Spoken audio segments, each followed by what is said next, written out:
So Java, one of the reasons for Java's existence is people started to realize that C++ was becoming a nightmarish mess of features and stuff. And so they tried to take the things that they liked about C/C++ and put them in one language without bringing over all of the features and tools that C++ has. Basically, whoever designed Java liked print statements and hated the cout piping thing. I tend to agree with them because, you know, when you use the double angle brackets to pipe through cout to print something, well, that's called an overloaded operator because this actually means shift left and shift right. It's a bitwise operator with integers, and they're overloading it to mean something different with print statements. And in my head, when you use operators, that kind of boggles my mind because there's a limited number of operators, and I'd rather they use a function name that says what it's going to do. So I kind of agree with their design choice on that. But yeah, it'd be nice if all the languages would just agree on how to do it, and then we wouldn't have to learn 5 different ways. And in the end, that's one of those holy war things. There are advantages to the C++ way. There are some advantages to the Java way. There's no good answer. Yeah, so in C, you used to use this function called printf. And in printf, you put your, the value of x is %d, %d, comma x, like that thing. And in C++, you're going to do a cout, the value of,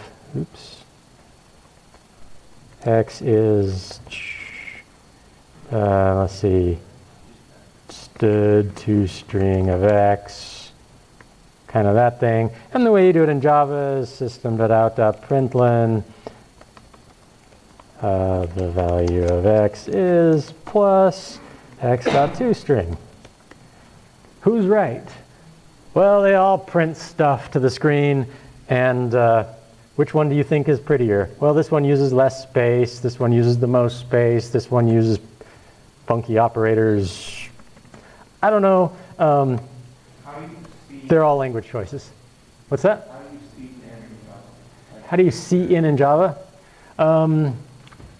So there's a thing called a scanner, which comes from a read buffer. The shortest answer I can give you is this. I don't know. Let's find out. Java, how to read input. Apparently, you create a reader, or a scanner, and you feed to it system in, and then the scanner. Scanner is actually a class that helps you parse input.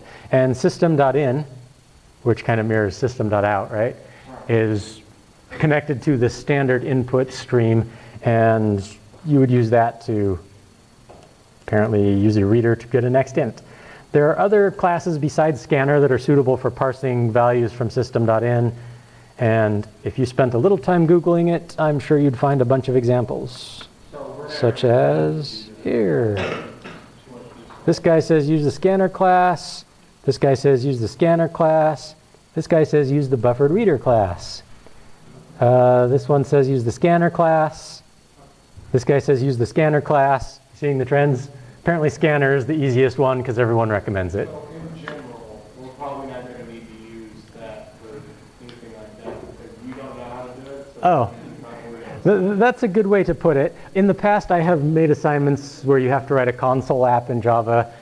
When I say I don't know how to do it, that's really me lying because I want to Google it in front of you to demonstrate how to search for it yourself. And it's partly telling the truth because once I knew it, but then I forgot, and then I knew it again, and then I forgot because I deliberately don't retain things in my head that, I mean, I only have so many neurons to work with, and I gotta keep the things that matter, and things I can Google don't matter. So there's truth to all of that.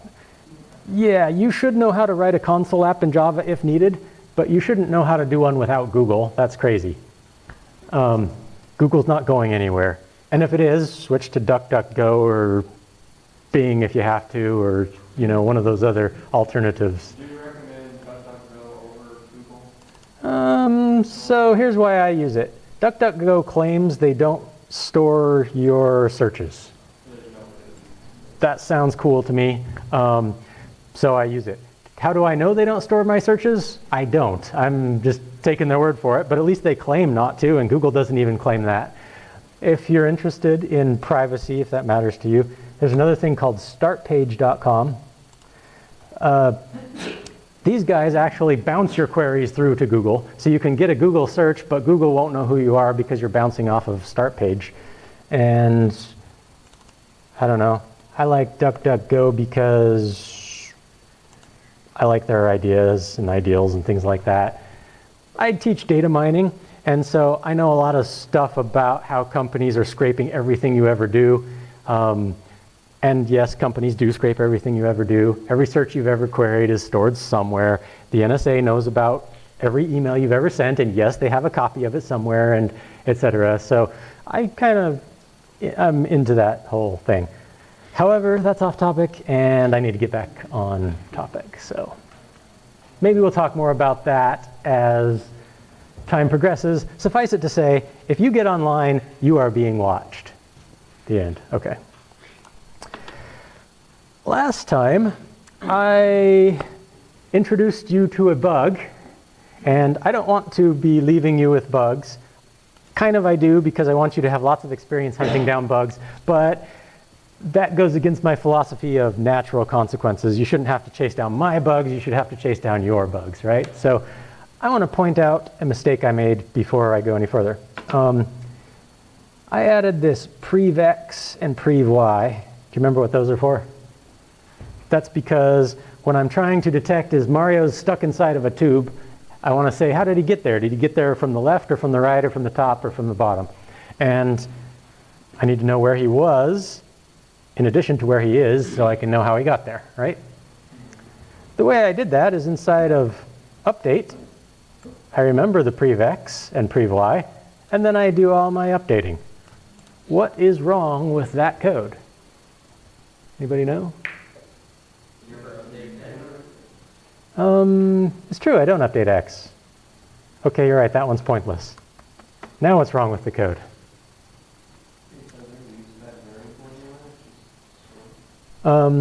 So here's what's wrong with it. This I'm calling my before, and down here is my after, right? Because I've changed my Y.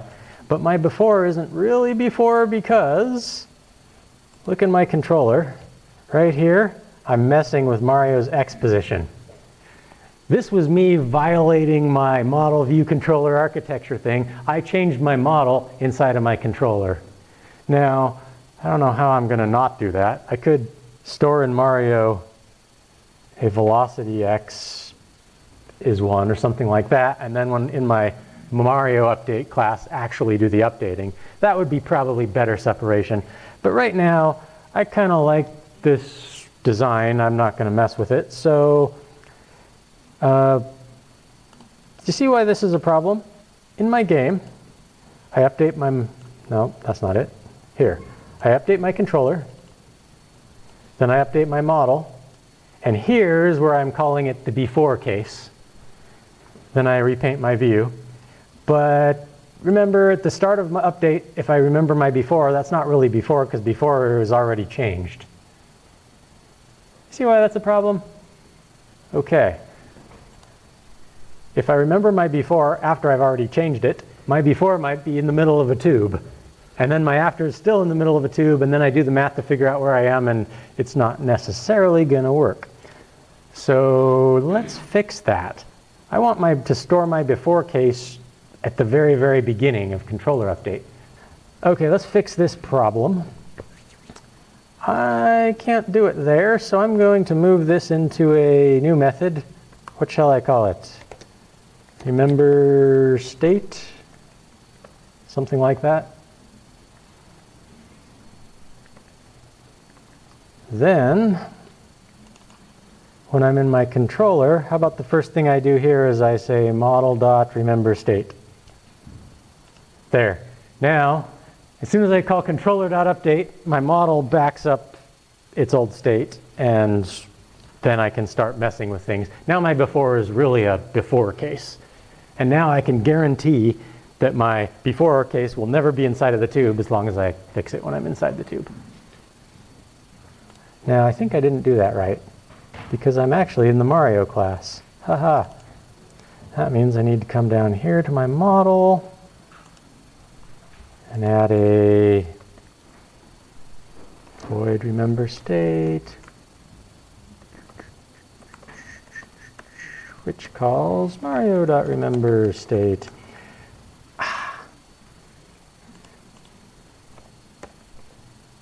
Okay. Now, because I like to build a lot, let's build and make sure I didn't break anything. Wow, they're compiled. Okay, cool. Now I have a before and an after state. Now we talked a little bit about, I talked to you through kind of conceptually how to get yourself not overlapping the tubes, but the more I thought about it, I think I want to now be a little bit more specific and show you explicitly how to do it, because some of you guys are just making messes out of your code, and I want to, it's really awesome that you're trying to do it on your own, but hey, let me hold your hand a little bit more and show you how I would do it. Is that cool? Okay. Here's the problem. There's a tube, and there's a Mario, and my Mario is getting into the tube. That's bad. I never want that to happen. I want my Mario to run along and go boink, and fall from the sky and go boink, and run leftwards and go boink, and never get inside the tube, right? Okay. One way to solve this is to add about 50 member variables to your class, one that remembers whether Mario is above a tube or left of a tube or right of a tube, and member variables that indicate whether he's jumping, and then you can write a whole bunch of logic and if statements all over the place that manage those things, and then you test it until you find all the bugs and you debug them and get it working, and then you've solved it. Is that the way to code? That's kind of the way to torture yourself, isn't it? I mean, think about it this way. Every member variable you add to your code is complexity you're going to have to deal with every time you use this class thereafter. And we have more assignments coming that are going to build on top of this. Trust me on this one issue. Keep your code simple, because every member variable you add is going to burn you in the next assignments. Serious about that. So use as few member variables as you possibly can. Doesn't mean you have none, because you have to have some, but every one you add is just going to kind of tangle you up. So if you get your code working, fabulous, but also take some time to see if you can do it a little simpler. Okay, so now, rather than torture ourselves, how can we write this code? Basically, let's take this concept of we want to make this tube solid, because we don't want this type of thing to happen. How can we break that problem down into pieces? Here's what I'm thinking. Wouldn't it be really nice if we had a method named get out of the tube?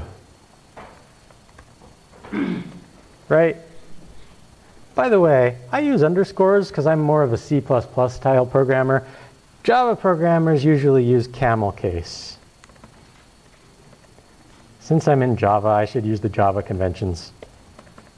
This is called camel casing. Oh, something else I didn't mention.